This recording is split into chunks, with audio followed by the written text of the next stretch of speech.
Et bonjour, bonjour, bienvenue pour ce deuxième live consacré à la veille digitale et informatique, avec cette fois-ci un programme un petit peu plus précis, on va dire, parce que c'était la première, hein. Et puis enfin, la semaine dernière était la première diffusion, et donc ça a permis en fait de faire ressortir des petites choses qui n'allaient pas, notamment en fait simplement le manque de temps pour regarder un magazine. Donc en fait, je suis parti sur trois sujets principaux cette semaine. Donc j'espère que cette fois-ci au niveau du temps, ça sera mieux géré. Comme d'habitude, j'ai mon café. Et puis comme d'habitude, enfin plutôt comme d'habitude, c'est la deuxième fois, on va peut-être pas encore parler d'habitude, mais on va faire les petites communications sur les réseaux sociaux pour préciser qu'on a lancé le live. Comme ça, hop, ça permet de rappeler aux gens qu'on a lancé. Hop là. Ah, c'est pareil, il faut que je prépare des musiques de fond. Hop là. Alors, on va reprendre une publication que j'avais dû faire la dernière fois. Voilà. On va prendre ça. Hop là.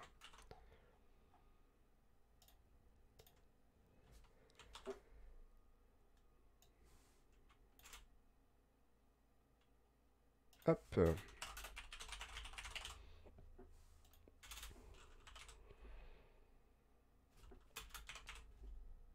Alors là, on va mettre vient de commencer, puisque la dernière fois, il me semble que je l'avais envoyé après.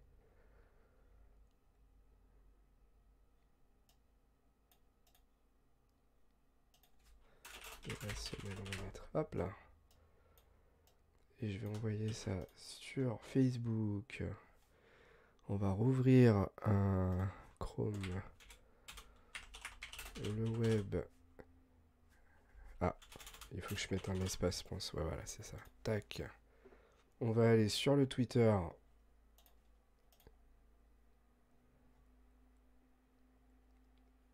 Sur le Twitter du Web et la Tortue. La digitale et informatique de la semaine vient de commencer, à tout de suite. Et on tweet.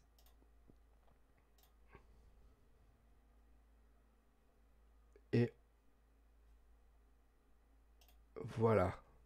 Alors j'espère que le live est bien diffusé parce que j'ai l'impression que j'ai pas les notifs habituels. Je vais checker ça. Hop là. Twitch.tv. Hop.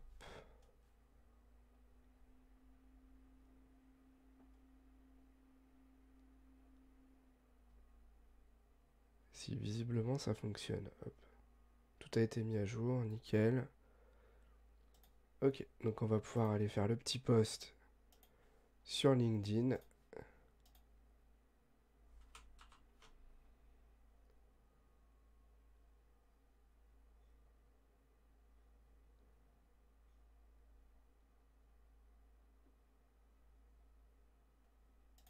Hop là. Et voilà. Et là, tous les posts sont faits. Donc au programme de cette heure et demie, max 2 heures de stream, on va parler de trois choses. On va regarder un petit peu tous les logiciels qui sont communiqués là par ce magazine, les dossiers du pirate, qui est sorti en début d'année. Alors j'ai pas la date sur le magazine, mais de mémoire c'était... Ah bah si, je l'ai en haut à gauche. C'est le 12 janvier 2022, qui a sorti un dossier anti-surveillance qui balaye un petit peu toutes les catégories bah comment dire, informatique, réseau, enfin digital, d'éléments par lesquels les virus peuvent arriver, les pirates peuvent vous attaquer, etc. Donc là, il balaye apparemment les réseaux et communications, les dossiers, et bien sûr, on parle des virus et de comment s'en protéger. Alors, il parle pas que de virus, un rançongiciel, spyware, tracking, etc. Et on va aller un petit peu regarder tout ça. Ça, je pense que ça va nous prendre une petite demi-heure. Et puis, lorsque ça se sera fait, on basculera sur le RGPD et la CNIL, puisque Google Analytics... Salut Zico! Salut, salut! Bienvenue sur le chat. Bienvenue, bienvenue. J'espère que tu vas bien. Donc là, en fait, on va passer une demi-heure sur ça. Ensuite, on va passer sur Google Analytics. Salut le Front National. Voilà, si tu commences comme ça va pas le faire. On n'est pas... Je suis pas... On parle pas politique sur ce stream. En fait, on parle informatique et digital. Donc, alors c'est vrai que j'ai un pull bleu marine. C'est peut-être pour ça que tu me dis ça, non? Ça n'a rien à voir, hein, strictement. Et puis, deuxième partie du stream, en fait, on va parler de Google Analytics. Et Google Analytics et la CNIL, puisque bah là, en fait, ils ont déclaré que Google Analytics n'était pas conforme au RGPD. Donc ça permettra un petit peu de parler du RGPD. Et puis comme d'hab, on terminera par... Ouais. On terminera par Swello avec le Friday News habituel.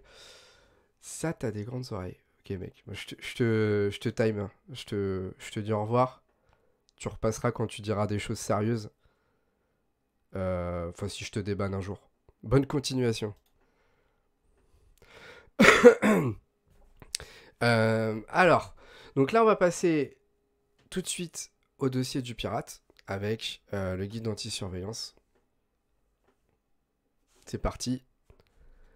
Bon, je laisse la vue comme ça. Il me semble que la dernière fois, j'avais changé de vue, mais...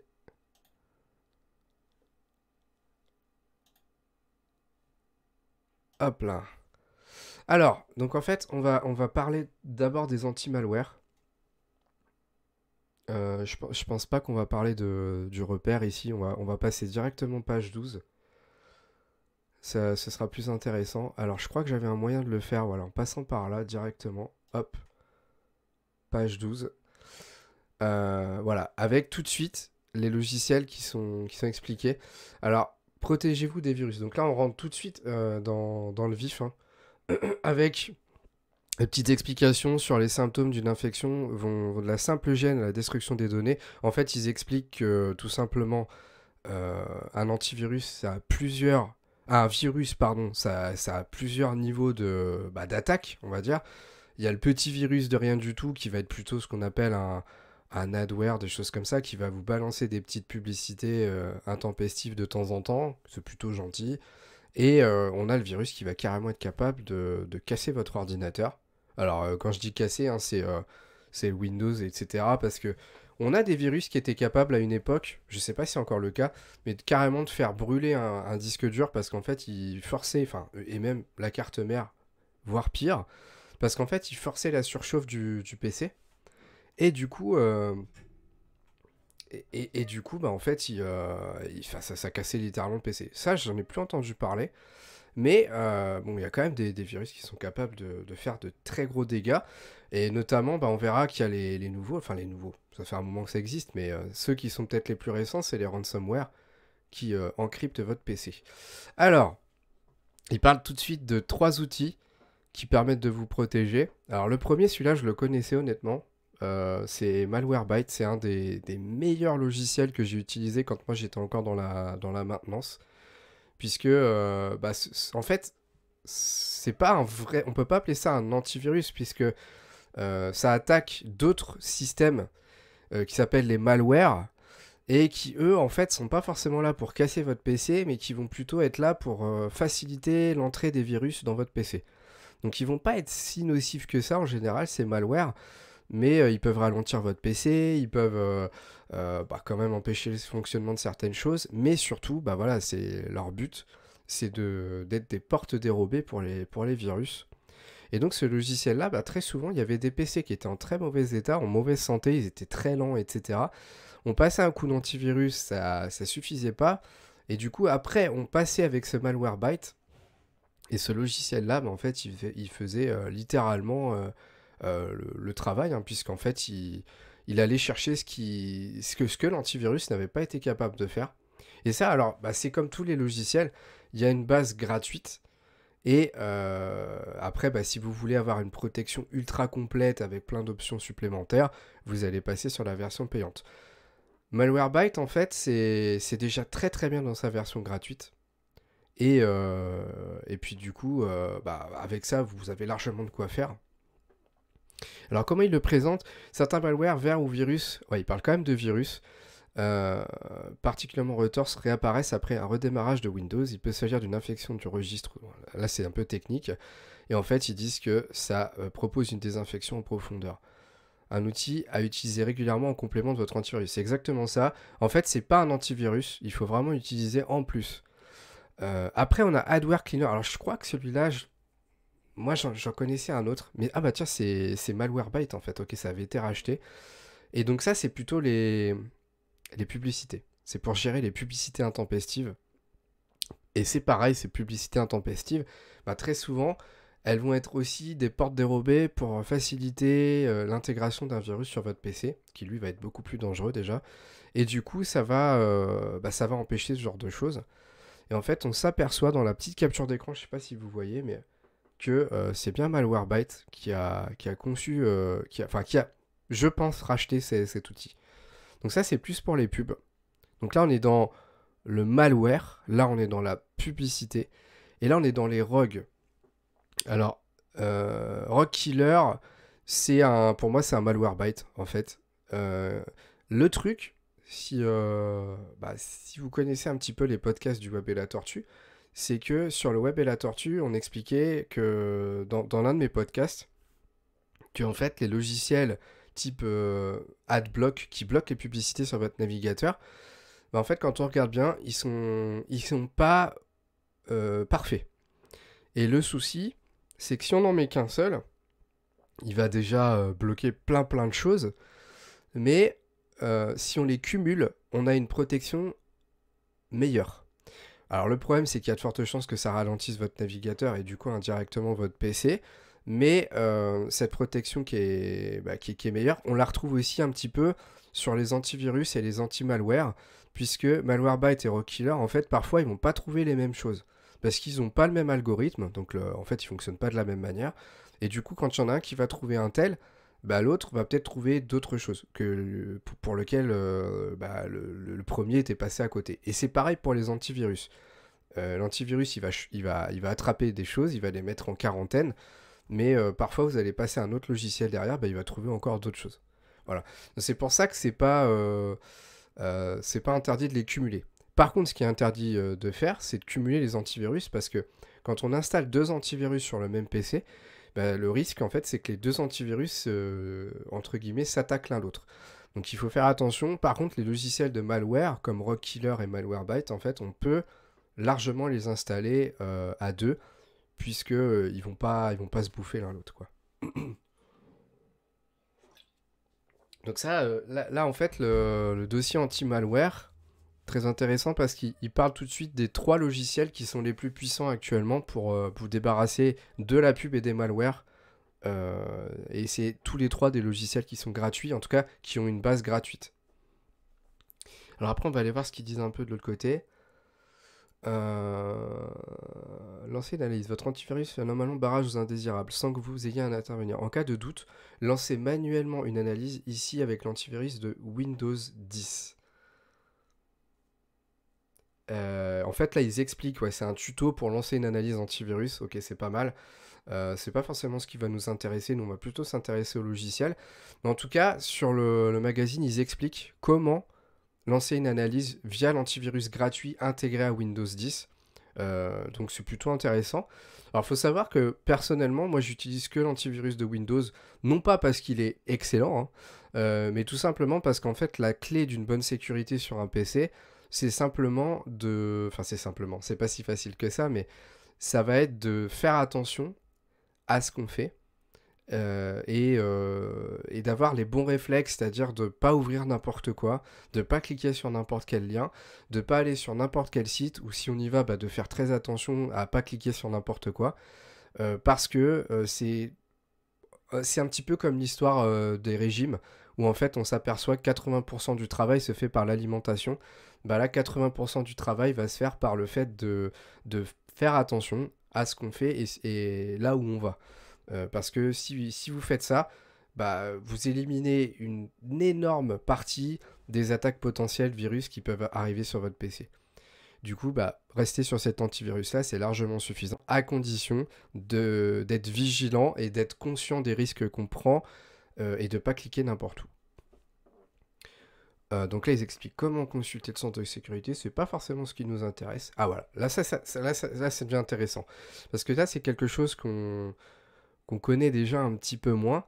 Alors, les ransomware, qu'est-ce que c'est? En fait, c'est des logiciels qui vont attaquer votre PC, qui vont encrypter vos données, donc les crypter plutôt.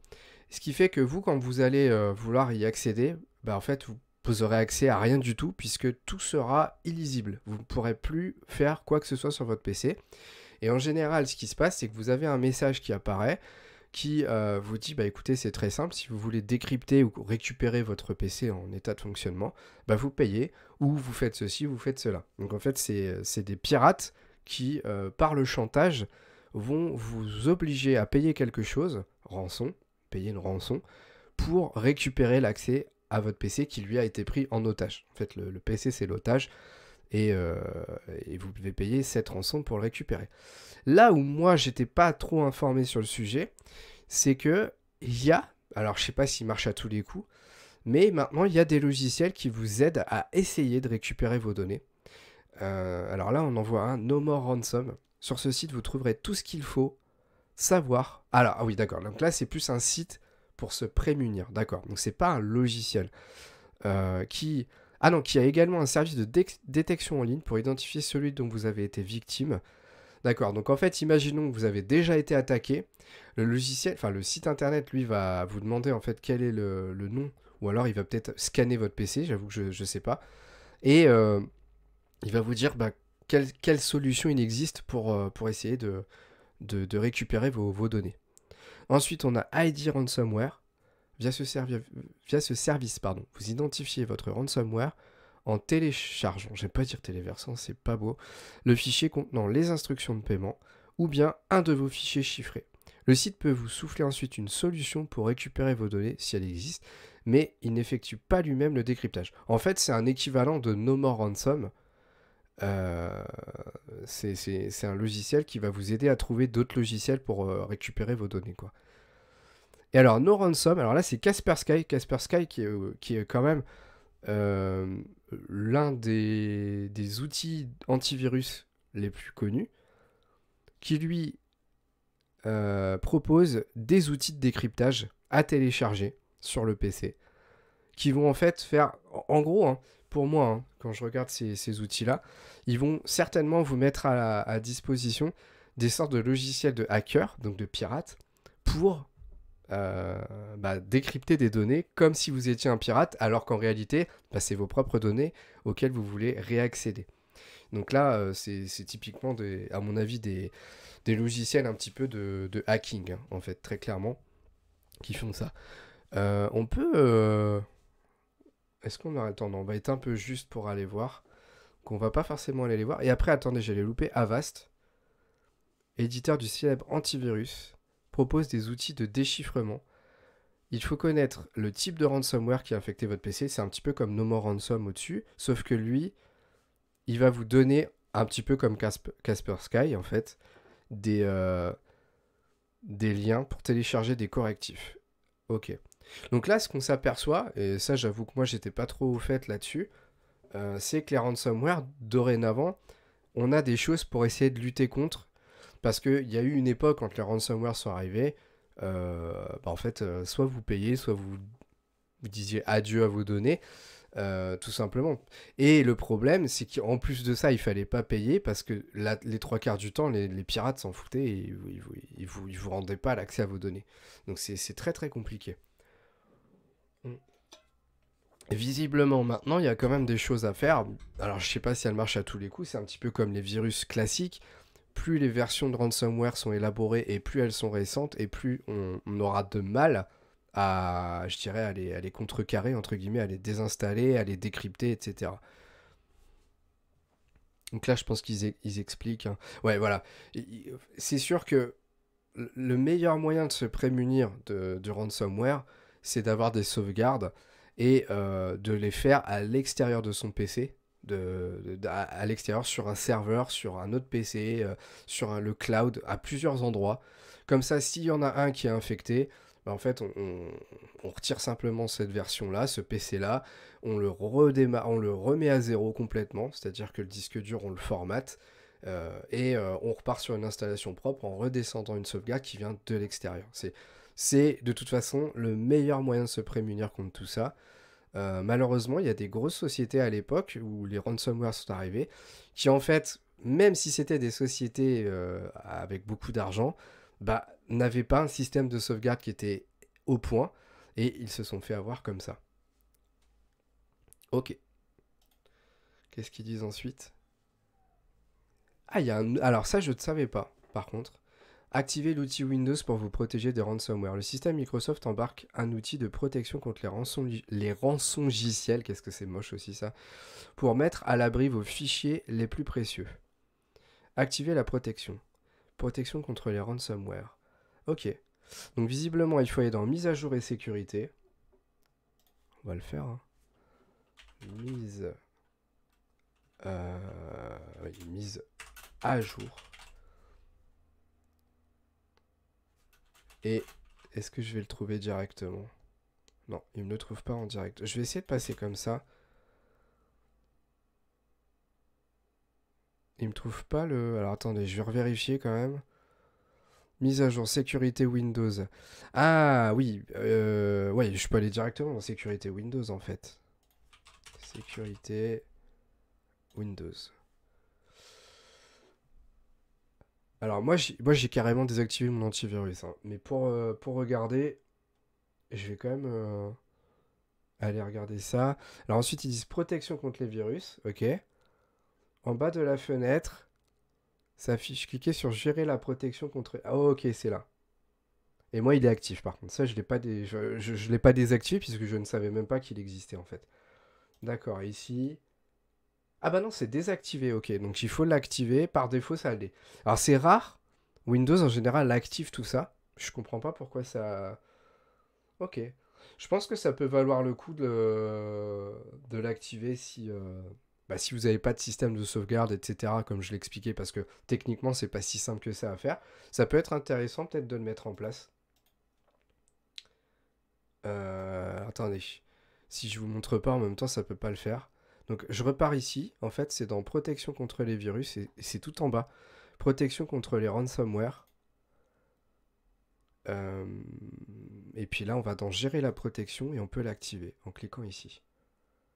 Ok. Bon, après, si vous avez... Enfin, vous pouvez l'activer, hein, de toute façon, ça coûte rien. Mais si vous avez un vrai système de sauvegarde et surtout extérieur à votre PC, normalement, vous risquez pas grand-chose, hein. Enfin, vous risquez, si, des manipulations supplémentaires à redescendre vos sauvegardes, etc. Mais sinon, vous êtes quand même protégé, quoi. Alors ensuite, qu'est-ce qu'ils disent? Donc ça, c'est activer la protection. Ensuite, 2, protéger des dossiers. Par défaut, les dossiers système de Windows sont protégés contre les attaques, y compris les dossiers et documents images. Vous pouvez ajouter d'autres dossiers. Cliquez sur dossier, puis le bouton ajouter. D'accord. Donc autrement dit, quand on l'active, j'ai été trop vite, on doit avoir des options supplémentaires qui apparaissent.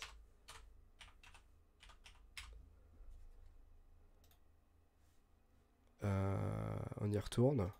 Hop, hop, hop. Oui. Voilà, ça doit être là. Ouais, dossier protégé, voilà, c'est ça. Et là, en fait, on a tous les dossiers qui, par défaut, sont protégés contre le système de ransomware. Mais, en fait, c'est ce qu'ils expliquent sur les dossiers du pirate, on peut en ajouter. Donc c'est plutôt sympa comme système. Ok.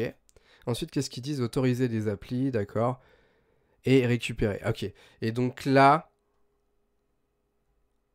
Ok. Donc en fait, si je comprends bien, le système, qu'est-ce qu'il va faire? C'est qu'il va automatiquement aller faire des sauvegardes régulières sur votre cloud OneDrive. Donc c'est le cloud de Microsoft.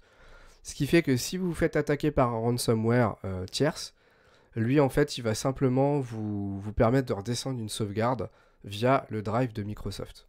Ok, c'est pas mal. C'est pas mal. C'est étonnant que l'outil soit pas activé de base, quoi. Ensuite, vérifier fichiers et sites suspects. Donc ça, je pense qu'on est plus dans les antivirus. Ouais, c'est ça. Là, on est vraiment dans les antivirus avec Virus Total, F-Secure. Donc tout ça, si je dis pas de bêtises, c'est vraiment... Ouais, c'est ça. C'est vraiment des antivirus. C'est vraiment des antivirus. On est dans le pur dur antivirus. Donc je vous cache pas, moi je suis plus trop à jour parce que j'ai plus d'antivirus depuis longtemps parce que je fais attention à ce que je fais. Virus Total et F-Secure, je les connais pas. Enfin, je les connais de nom, mais sans plus, quoi. Bon, après, en fait, ils vous font des tutos pour faire des scans antivirus. Hein. Je vais pas rentrer dans le détail. Changer d'antivirus. Avast Antivirus est l'un des antivirus gratuits les plus efficaces. Il est pas... Ok, donc ça, c'est pour faire de la pub pour Avast, qui est effectivement... Ah, ça me refait comme la dernière fois.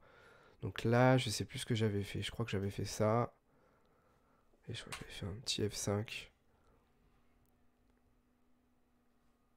Voilà, c'est ça. Ok, donc là, il parle d'Avast. Donc en fait, après F-Secure et en Virus Total, il vous parle d'Avast. Ok. Ici, on parle d'une clé USB de désinfection. Donc ça, très rapidement, parce que je ne vais pas rentrer dans le détail.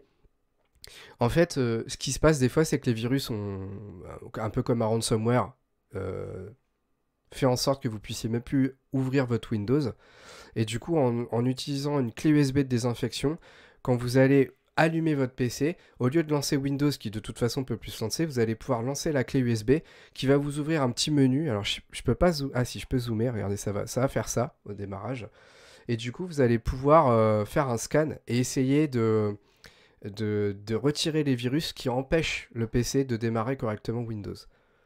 Donc là, il parle notamment de la solution Trend Micro Rescue Disk. Trend, c'est pareil, hein, c'est une solution antivirus qui est très connue, qui existe depuis très très longtemps. Et donc, ensuite, qu'est-ce qu'ils disent, pardon. Aller plus loin avec Iobit M-Fighter. Alors, qu'est-ce que c'est? Qu'est-ce qu'il a de particulier, celui-là?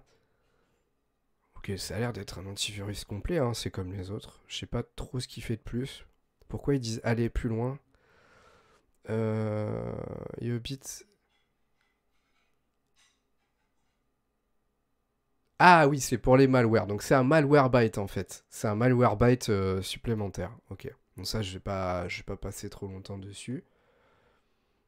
Alors ensuite, hack astuce pour aller plus loin.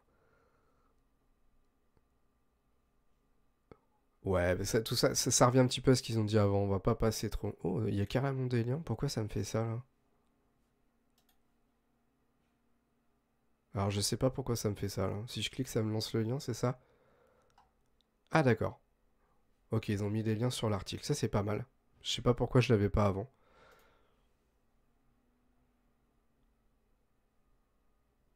Ok. Donc là, c'est tous les antivirus. On va passer. Hop. Là, on est sur la pub. Ok. Donc là, on est plus sur le chiffrage d'email. Alors, comment chiffrer et protéger vos emails? Le chiffrement, c'est la clé. Alors, très répandu dans les applis de messagerie instantanée, le chiffrement de bout en bout reste peu populaire pour les emails. Ces derniers véhiculent pourtant de nombreuses informations sensibles. En fait, qu'est-ce qu'il y a comme danger quand vous envoyez des mails? C'est que tout simplement, vous êtes certainement dans votre métier amené à envoyer beaucoup d'emails. Et parfois, bah, vous envoyez des factures, vous envoyez des fichiers un peu confidentiels au sein de l'entreprise. Et en fait, ce qu'il faut savoir, c'est que bah, les pirates, c'est plus facile pour eux d'intercepter ces emails-là que d'aller les chercher directement sur votre PC parce que bah, souvent le niveau de protection est plus faible au niveau de l'envoi de l'email. Donc ce qu'ils vont expliquer ici visiblement, c'est qu'on peut encrypter et augmenter le niveau de protection de ces mails quand on les envoie pour que si un hacker récupère comment dire, le mail au moment où il est en train de s'envoyer à votre destinataire, il pourra pas il pourra, en tout cas, il aura plus de mal à récupérer les données qui sont dessus. Donc ils disent le chiffrement c'est la clé. Gmail n'est pas le seul service à scruter votre correspondance. Les grands noms de la messagerie électronique se plient presque tous à cet exercice avec votre consentement. Oui, bien sûr, puisque quand vous utilisez un logiciel, que ce soit Gmail, SFR, Orange, etc., vous acceptez des conditions générales d'utilisation et malheureusement, en gros, vous acceptez que ces logiciels aient le droit de lire vos mails et d'en exploiter les données qui y sont contenues. Donc c'est quand même dramatique, mais malheureusement, comme personne ne les lit, eh bien, tout le monde accepte ce genre de choses. Alors, on veut plutôt aller voir ce qui existe. Ok, FlowCrypt. Donc là, on arrive sur les outils. Donc là, c'est pour Gmail. C'est pour vous qui utilisez Gmail. Si vous ne jurez que par Gmail, alors il faut savoir que Gmail, c'est Google, et Google, c'est Big Brother, c'est-à-dire qu'il va exploiter toutes les données que vous lui mettez à disposition. FlowCrypt, c'est une extension que vous allez ajouter à votre Gmail qui va encrypter le message que vous allez envoyer. Et donc, les messages chiffrés expédiés vers d'autres services, autres que Gmail, malheureusement, resteront illisibles. Lorsqu'ils sont envoyés vers une boîte Gmail, en revanche, ils peuvent être déchiffrés, même si leurs destinataires n'ont pas encore installé l'extension FlowCrypt. Donc en fait, là, c'est plus pour empêcher la surveillance des autres fournisseurs d'accès de messagerie, Outlook, Yahoo, etc. C'est un petit peu dommage que ça permette quand même à Google d'y accéder, mais bon, on peut pas tout avoir.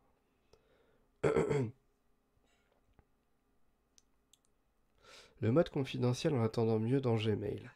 Le webmail le plus connu de la planète s'appuie aujourd'hui sur le protocole. Bon, ça, je vais vous le passer, c'est un protocole spécifique. Sans cela, l'utilisateur d'un compte Gmail professionnel, la sécurité est basée sur le... Ouais, ça c'est trop technique. Mais une fois les messages arrivés sur le serveur de destination, Google pourra tout de même en analyser le contenu. Donc ça, c'est ce qu'on veut pas justement. Pour renforcer un peu la sécurité, tout un chacun peut cependant exploiter le monde confidentiel de Gmail. Il s'active en cliquant sur l'icône en forme de cadenas au bas de la fenêtre d'édition de messages. Alors je pensais que c'était sur cette capture d'écran, mais visiblement non, mais je pense que c'est ce qui apparaît quand on clique dessus. Il permet de soumettre l'ouverture de la missive à la saisie d'un code secret. Ah oui, non, mais ça c'est plus pour le moment de l'envoi. Ouais, ok. Donc ça veut dire que ça va... En fait, par défaut, le système n'est pas vraiment soumis à une protection bien particulière. Là, ça augmente le niveau de protection en faisant en sorte que quand la personne réceptionne votre email, en fait, elle soit obligée de l'ouvrir en saisissant un code SMS. Ok. Je pensais que ça allait être un petit peu mieux que ça. Alors ensuite, on a encipher.it. Vous craignez de ne pas vous y retrouver avec ces histoires de clés publiques et clés privées. Donc c'est une solution qui s'installe sur Chrome Edge. Donc Edge qui est le navigateur de Microsoft. Et donc pas sur Firefox. Il suffit de saisir son message dans n'importe quel webmail, puis de cliquer sur le bouton encipher.it. Il ne reste plus qu'à définir un mot de passe et la missive est alors chiffrée. Le corps du message ne contient plus qu'un lien à cliquer. Il faudra alors saisir le mot de passe pour y accéder. C'est un petit peu le système qu'on a vu juste avant avec le SMS de Gmail. Ensuite, on a Mailvelop, conçu par Firefox. Donc là, c'est Firefox qui permet d'utiliser. Mais il est compatible Chrome et Edge. Il brille par sa simplicité après un échange de clés publiques. Vos mails sont dès lors chiffrés par Mailvelop. L'import et l'export de clés se révèlent plutôt simples. On apprécie alors la possibilité d'envoyer des messages chiffrés ou non à ses correspondants. Ouais. Je suis en train de dire, seul bémol, Mailvelop n'est pas disponible pour un navigateur sur Android ou iOS. Et j'étais en train de dire s'il y avait quelque chose de spécifique, mais il va y avoir un tuto, donc on va voir ce que c'est. Ok. Donc c'est carrément un logiciel. Ok, là il y a le tuto, je vais vous le passer, mais je voulais voir... Ah mince, c'est que sur cette page-là. Télécharger l'extension... Ok, qui convient à notre navigateur. Ensuite, on valide la clé. Ok. Demande au correspondant avec qui vous souhaitez échanger des mails chiffrés, d'installer à... Ah oui, donc attention, il faut que le destinataire ait l'extension aussi, sinon ça ne marche pas. Et ensuite, vous pouvez échanger des mails chiffrés directement via l'interface. Ok. C'est un petit peu contraignant. Contrairement à l'autre qui, lui, n'avait pas besoin, donc c'était pas lui, c'était Flowcrypt, qui lui n'avait pas besoin que l'autre ait l'extension. Donc ça, c'était un peu plus pratique, mais c'est que pour Gmail. Là, c'est un petit peu plus sophistiqué. Ok.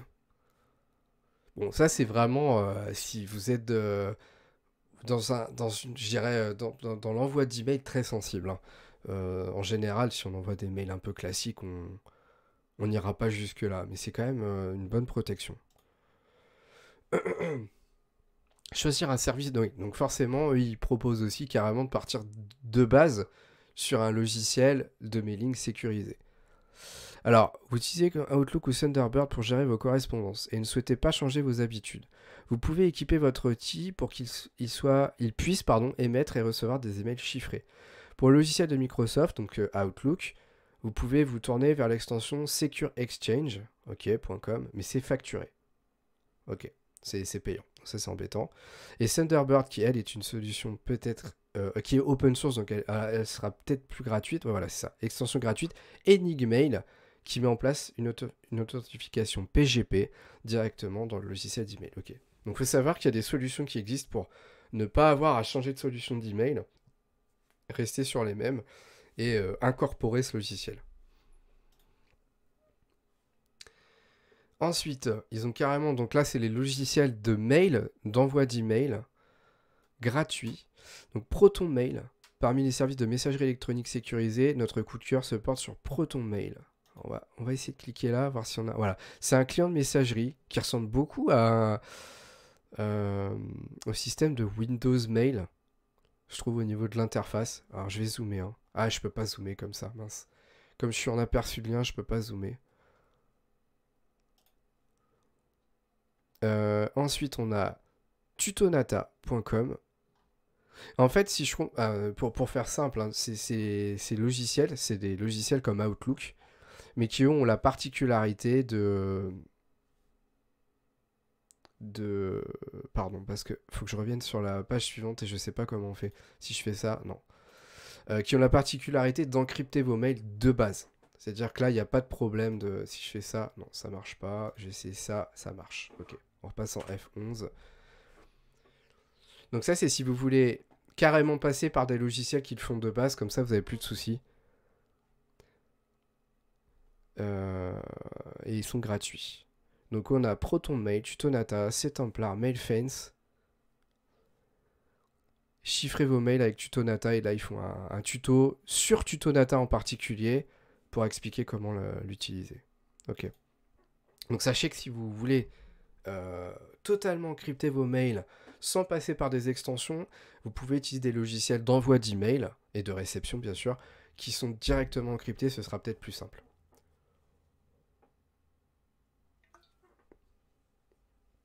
Alors Google sans trace avec Search Onimus. Dotez votre navigateur d'extension Search Onimus et bernez Google sur vos requêtes dans le moteur de recherche. Ok, ça c'est intéressant. Parce que bien sûr, vous vous doutez bien quand vous faites des recherches sur Google, Google récupère ces données et c'est comme ça qu'il vous affiche de la publicité adaptée et qu'il revend vos données à d'autres entreprises. Là, en fait, si je comprends bien, c'est une extension qui vient s'installer dans Chrome. Non, c'est Firefox. Les trois. Firefox, Chrome et Edge. Edge, rappelle, navigateur de Microsoft. Et qui va, si je comprends bien, en fait, tromper Google. Ce qui va l'empêcher de récupérer les données que vous recherchez. Ok, donc c'est un tuto. Je vais vous passer les détails. C'est intéressant, hein, Search Onimus. C'est très très intéressant. Je pensais pas que ça existait. Parce que faut quand même savoir que même si vous lancez votre navigateur en navigation privée, quand vous arrivez sur Google, vous n'êtes plus vraiment en navigation privée. Hein. Les recherches que vous faites dans sa barre, lui les récupère quand même. Hein. Faut pas se leurrer. Hein. C'est pas du tout anonyme, hein, tout ça. Donc là, visiblement, c'est une bonne extension Search Onimus. Donc ça, c'est intéressant. Ça pourrait faire l'objet d'un petit podcast, tiens. Ça a l'air très très intéressant. Je regarde s'il y a des choses importantes à voir. Pas d'historique de recherche, pas plus que de résultats personnalisés. Vous passez sous les radars. Ok. Est-ce qu'il... Ok, protégez-vous avec l'assistant Facebook. Alors ça, j'ai fait une vidéo YouTube là-dessus, hein. C'est très très intéressant parce que Facebook a jamais été bon sur l'optimisation de sa sécurité et en fait ils ont mis en place un assistant de sécurité qui vous permet, on le voit dans ces petites vignettes là, alors je crois que de mémoire il y en a même 5, il n'y en a pas que 4, où en passant sur chacune de ces étapes vous allez pouvoir un peu checker toutes les points de sécurité de votre Facebook. Alors attention, hein, j'ai pas précisé, mais là on ne parle que de Facebook, tout ça c'est pour optimiser la sécurité du réseau social.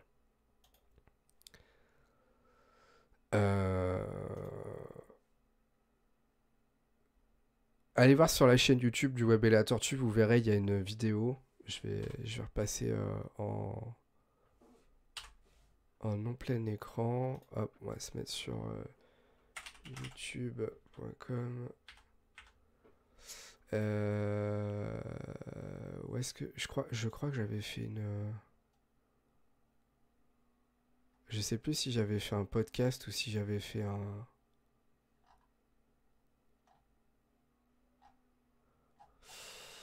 Alors attendez, comment je peux faire pour vous retrouver ça rapidement? Au chat. Je crois que j'avais fait un podcast dessus.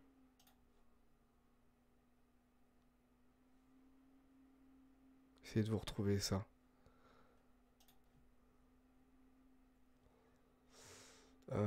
Metricool, c'est pas ça. Voilà, c'est ça. Comment sécuriser votre compte Facebook en 6 étapes. C'est exactement ça. Donc, dans ce podcast-là, donc c'est sur la chaîne du Web et la Tortue, de podcast du Web et la Tortue. Là, j'expliquais exactement ce que fait les dossiers du pirate. Donc si ça vous intéresse, n'hésitez pas à aller checker la chaîne YouTube du Web et la Tortue ou les podcasts. Hop, on passe en plein écran. Ensuite, on est dans le partage de fichiers avec Secure Share. Chiffrer et uploader. Secure Share permet de chiffrer un fichier local en AES 128 pour ensuite l'uploader sur un espace de stockage à usage unique. Dès que le destinataire aura récupéré le document, il sera effacé. Ok. Donc là, on est dans l'envoi de fichiers et la destruction juste après réception.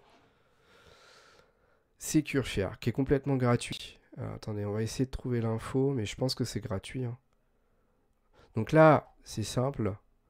Ça, c'est les fichiers qu'on veut envoyer. Une fois que ça doit être uploadé par le logiciel, on obtient un lien sécurisé. Et on va envoyer ce lien à la personne, au destinataire, qui va pouvoir cliquer dessus pour aller récupérer la donnée. Dès que le fichier a été récupéré, on détruit le fichier. Enfin, le Secure Share va le détruire. Ça, c'est très intéressant.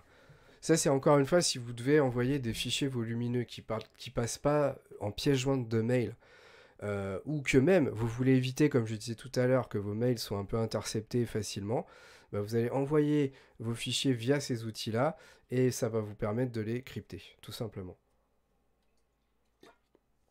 Donc ça, c'est vraiment pratique. Vraiment, vraiment pratique. Hop.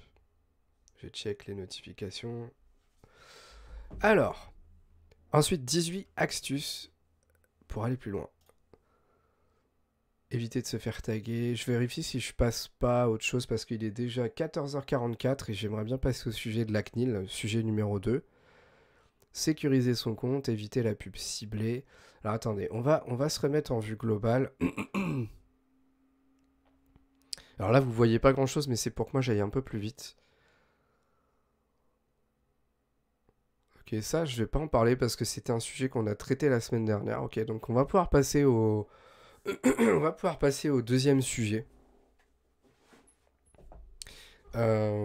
Puisqu'après on parle plus de Windows et ça c'était un sujet qu'on avait abordé sur 01net la semaine dernière puisque 01net avait fait tout un dossier sur Windows, donc on va pas revenir forcément dessus cette semaine, on va parler de Windows toutes les semaines. Ok. En tout cas, le dossier, hein, je sais pas si vous connaissiez les dossiers du pirate, il est vachement bien.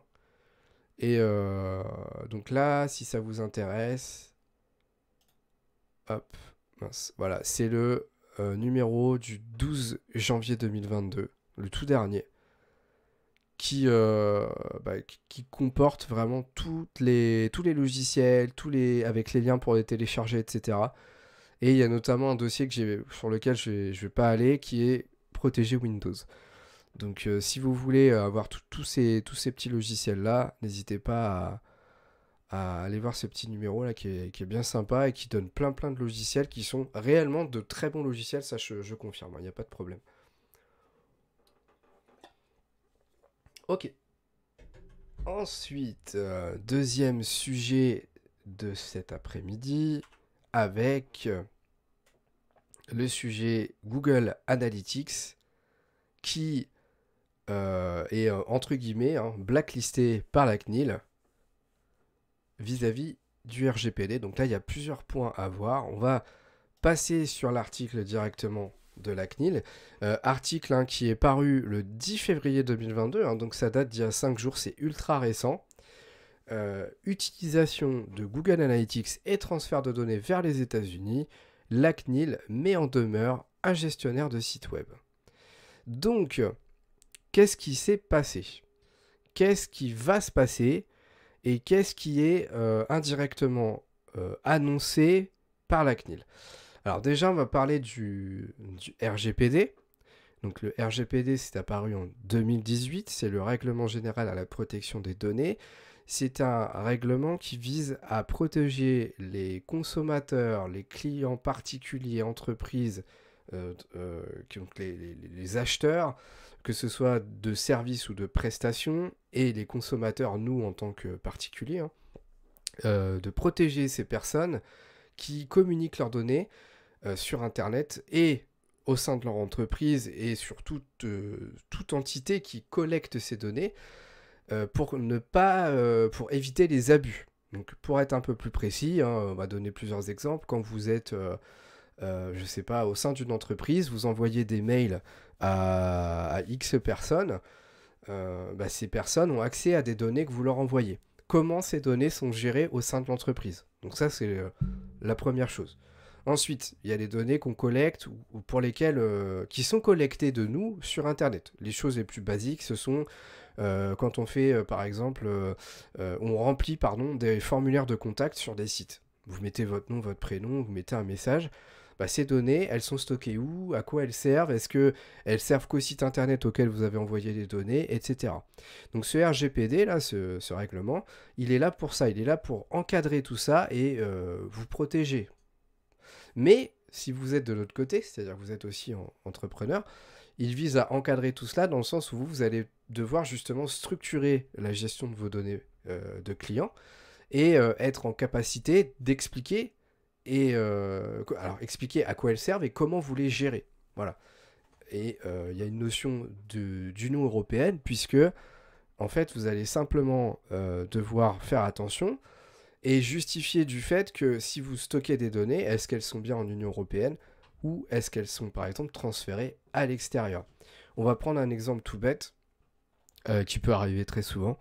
Vous avez un site web avec un formulaire de contact et vous avez pour ce site web un hébergeur. Donc l'hébergeur, c'est l'entreprise qui va stocker les fichiers de votre site et pour faire simple, hein, le rendre accessible sur Internet. Ce site web, en fait, si son hébergeur est en dehors de l'Union européenne, toutes les données du formulaire de contact ou de tous les formulaires qui sont sur votre site vont transiter à un moment dans la base de données de votre PC, de votre site, pardon, qui n'est pas en Union européenne. Et tout ça, c'est des choses qu'il faut expliquer, qu'il faut justifier, qu'il faut préciser à l'internaute. Il faut qu'il soit capable de savoir où elles vont et même si ces données vont à l'extérieur de l'Union européenne, est-ce qu'au final c'est que vous qui y avez accès? Est-ce qu'au final il n'y a que vous qui les gérez ou par exemple des partenaires, des personnes au sein de l'entreprise différentes, des services différents? Est-ce que vous les revendez ces informations? Tout ça, c'est encadré par le RGPD et plus précisément, enfin plus largement, pardon, par la CNIL. Et donc, on en arrive à notre ami Google Analytics. Google Analytics, hein, pour expliquer, en fait, c'est un logiciel de statistiques qui va être intégré, installé sur un site internet et qui va être là pour comptabiliser le nombre de visiteurs, mais ça va pas s'arrêter à ça, puisqu'il va être en mesure de donner sa provenance géographique, de préciser combien de temps il a passé sur le site, à quelle heure, euh, quelle est sa tranche d'âge, etc. Donc tout ça, c'est des données qu'on va pouvoir récupérer